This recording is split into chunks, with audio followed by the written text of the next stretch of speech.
विमल पोलो जोबा केसरी, हर पल मनाओ केसरी त्योहार। I am taking you into the discussion. जो बिहाइंड द स्टोरी ये बता रहे हैं भाई, हमें मुझे तो यही जानकारी में है कि भाई कल्याण सिंह भी इस योजना से, इस मनरेगा प्रस्ताव से बेहद खुश थे, खूब तारीफों के पुल बांधे गए थे। तब किसी तरह का कोई विरोध नहीं यहां पर उठा हुआ दिखा था। देखिए, भारतीय जनता पार्टी ने मनरेगा का तो विरोध किया था, यहां तक कि प्रधानमंत्री नरेंद्र मोदी जब मुख्यमंत्री थे उस वक्त भी विरोध किया था। और आपको अच्छी तरीके से याद होगा कि जब लोकसभा में उन्होंने भाषण दिया था उस वक्त भी उन्होंने मनरेगा की बहुत खिल्ली उड़ाई थी और यहां तक कहा था कि आपने तो देश को इस लायक कर दिया कि देश को अब गड्ढे खोदने पड़ रहे हैं और वहां से आप लोगों को देने की बात कर रहे हैं। आपने इतने सालों में सिर्फ गड्ढे खोदने लायक देश को बताया।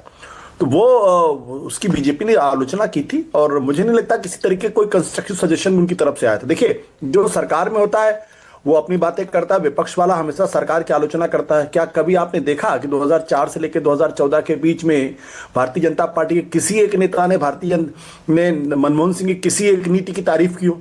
नहीं करते। ये विपक्ष का अपना कर्तव्य है, वो अपने हिसाब से काम करते हैं। तो 2014 के बाद से अब क्यों आप उम्मीद करते हैं कि कांग्रेस या कोई विपक्षी दल आपको कंस्ट्रक्टिव सजेशंस देंगे? उनका काम है आलोचना करना, तो आलोचना करते हैं। देखिए, महत्वपूर्ण सवाल इस बात को लेकर ये, पहली बात तो मनरेगा का नाम बदलने की जरूरत आपको क्यों पड़ गई? मुझे तो ये बात बिल्कुल समझ में नहीं आई। और अगर आपको नाम बदलना ही था तो आप कुछ और तरीके से उसको कर सकते थे। लेकिन महात्मा गांधी का नाम जिस योजना में लगा हो, मुझे लगता है कि महात्मा गांधी का नाम उसमें रहना चाहिए था। और बाद में उसको जिस तरीके से नाम दिया है वो मुझे उचित नहीं लगता है उसमें।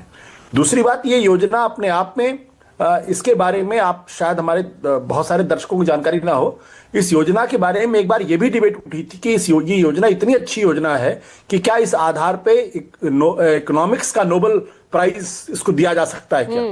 ये भी चर्चा एक जमाने में आई थी। तो ऐसी योजना जो अंतर्राष्ट्रीय स्तर पर जिसकी साख हो, जिसकी प्रसिद्धि हो, उसको बदलने का जो काम किया गया है, मुझे वो बात इतनी समझ में नहीं आती है।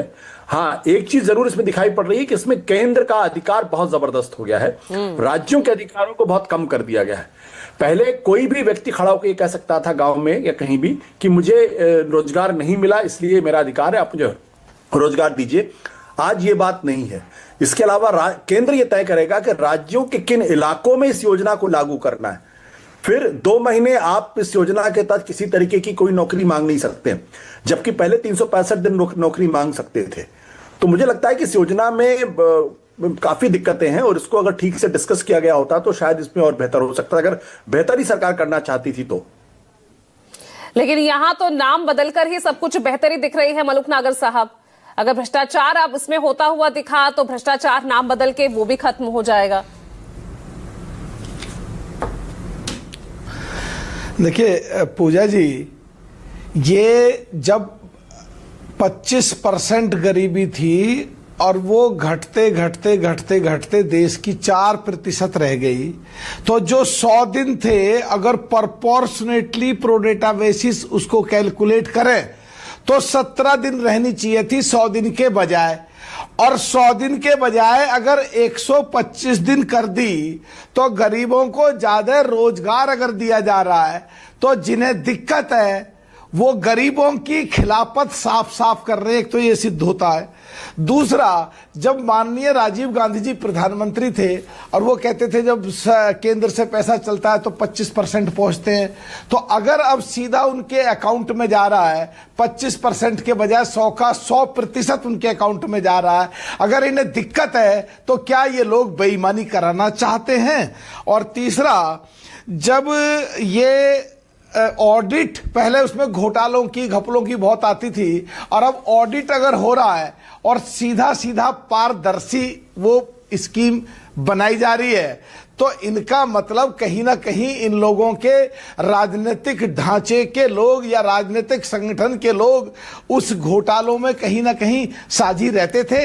अगर इन्हें अब दिक्कत है और जब पैसा अब सीधा नगद जा रहा है, जब पहले 5-5, 6-6 महीनों तक पैसा नहीं जाता था, तो क्या ये लोग नहीं चाहते कि पैसा सीधा नगद मिले गरीबों को और कमजोरों को? जो हमारे अभी जो कांग्रेस के साथी हैं प्रोफेसर साहब, उन्होंने कहा नगद जब मिल नहीं रहा था, ये कहां कब की बात कर रहे हैं? ये 14 से 25 की बात कर रहे हैं या उससे पहले की बात कर रहे हैं? क्योंकि भाई 11 साल से तो आप ही हो ना सरकार में। ये उससे पहले की भी बात कर रहा हूं, बाद की बात कर रहा हूं। पूजा जी पूरी बात को पूरा कर दूं। जो हमारे प्रोफेसर रविकांत जी कह रहे थे कि पहले पूछा नहीं गया। अरे जब 2047 के विकसित भारत जो डेवलपिंग है, डेवलप्ड भारत की मीटिंग नीति आयोग की बुलाई जाती है माननीय प्रधानमंत्री के द्वारा,